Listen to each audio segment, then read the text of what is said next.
गल्पर शीर्षक चौतारा परिवेषण करुछन्ति गाल्पिक निहार रंजन प्रधान। विनोद माँ बापा छेउर पिलाटीए। आज को 17 वर्ष तले सेमाने विनोद को एका करी बहु दूर को चली जाइछन्ति। फंदीरी करी विनोदर बड़ बापा सबु जमी तक निज नाम कराई नेले। हेले एकथा निष्पाप विनोद काहुबा बुझिब। बड़ बापा बड़ बा पाखरे थाए, देले खाइबाकू खाए नहले नाई। पर छुआ केते दिन बा सेमाने आउ पोसन्ते। बेलउंडी बड़ माँ विनोद को घर बाहर करदेला। एते बड़ दुनिया रे जेमिति से एकुटिया होईगला।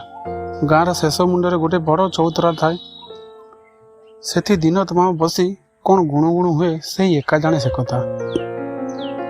विनोदर घर कहले से चौतरा, काशदंडी बण आउ ये प्रकृति, सेठी दुख और सेठी सुख।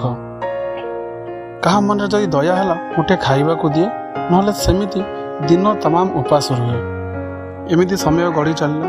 विनोद मध्य युवक हो सारी थाए। हेले मुहरे पुले दाढ़ी सांग को जटुआ केश ताकू एक नुआ परिचय दे सारी थाए, बिनु पागला। जदि कार छुआ अभिमान करे माँ कहे जल्दी खाइने रे छोटू, नहले बिनु पागला आसी नहीं जीव। जदि कई भेआ डड़ी छाड़ुथबो से एका थरे चुप। कहार साग लगी बाड़ी हणा हबो, कहार बिल हल हबो तो आउ कहार भोजी लगी पानी बुआ हबो। सबु काम विनोद को खोजा हुए। ताकू ये सब काम लगी कहीं के पारिश्रमिक देइछि एक कथा मु देखी नाही कि जानी नाही। हठात दिने ग्राम रे ढेंगुरा पिटा हला। सरकार आदेश मंगराजपुर निकट एक विराट नदीबंध तैयारी हेबो, जहा फल रे विनोदर ग्राम को नहीं आवरी 5टी ग्राम संपूर्ण रूपे जलमग्न होइजिवो। हाँ, किछि भय करिवार नाही। आपण मानक थईथानार संपूर्ण व्यवस्था सरकार मध्य करिवे। एथर चड़क पड़िला गाँ वालांग उपरे। हयो सरकार को कथारे ना कौन केउं कालरू आम जेजेबापा रही आसिलेनी एई भिटा माटी रे। एई माटी रे मिसी रहिछि तांको अस्थिर शेष पाउंस मुठिक। आमे केमिति छाड़ी देबु ए गाँ? मरले पछे मरिबु, गाँ छाड़िबा कथा जिहे कहइबो ताकू एका छाड़िबुनु।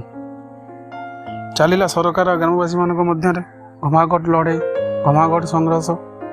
केते नेता मंत्री सरकारी कर्मचारी खेलाड़ी अभिनेता मानक सुख छुटिला गाँ को। हेले ग्रामवासी माने बुझिबा को नाराज। जदि बंध न हुए तेबे केन्द्रापड़ा, जगतसिंहपुर, कटक, जाजपुर एवं भद्रकर प्रति वर्ष बन्या समस्या देखा कौन बा करिवे? बाट किछि न थाए। एथर चलला सरकार कठोर नीति। ग्राम रे छाउणी हेले शताधिक पुलिस। जे आगु को बाहरिला प्रहार पर प्रहार रे मुंड फाटिला तो आउ कहार गोड़ हाथ भांगिला। शेष में ग्रामवासी माने मुंड नुआई सरकार शर्त मानि नेले। पोल कार्य आरंभ होला। एणे ग्रामवासी माने दुखरे निरमाण हो पड़े। विनोद भी जानी पारुथाए घटना कौन, हेले चौतरा को केमिति छाड़िबो ता सहित तार अतीत जोड़ा कौन करिबो, केउठी बा सीजिबो। देखु देखु अल्प केटा दिन भितर पोल काम सरीगला। पुनश्च ग्राम रे डेंगुरा पिटा हला। आसंता काली 2 घटिका समय पानी छड़ा जिवो, जहा फल ग्रामगुड़िक जलमग्न हो। से आपण मानक ग्राम छाड़ा निर्देश दिगला। एथर चलला ग्राम रे कांद बोबाले। जी जहा को धरला कांदिला और कांदिला। हाड़ी कंडरा पाण ब्राह्मण जी जहा को धरला खाली कांदिला। चारिआडे शोकाकुल परिवेश। राति पाहिले गाँटा जलमग्न हो। किए जाने आउ केबे देखा हेबो कि नाही। प्रथम थर लगी सकालटा बहुत जल्दी होईगला। आज आउ काउर का नाही कि कोइलीर कुहू। हुए तो सेमाने प्रथम गाँ छाड़ी चली जाइथिले। पिड़ी पुटला बंधा हला।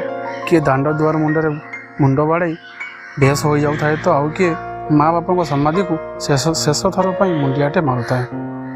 नेत बुढ़ी बाड़ी होता कखारु कषि को देखी लुह झराऊ थाए तो चंपा मौसी बौला गाई को गुहलू फिटाई आणुए।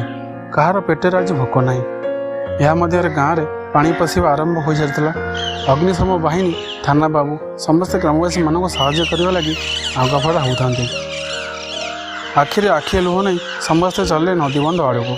नदीबंधर पहुँची समस्ते गाँ को अपलक नयन चाही था। देखु देखु गाँव में घर द्वार बुड़वा आरंभ हो जाता है। से लोक मान भेड़ू कही जड़े कही उठला, अरे विनु पागला कौटी कि? एथर समस्त मन में विनुर चिंता। संध्यार आगमन हो सारी था। नदीबंधर गाँ चौतारा झापसा दृश्य मान होता है। आउ कही जड़े से चौतरा उपर बसी आम मानू अपल एक नयन चाही रही था।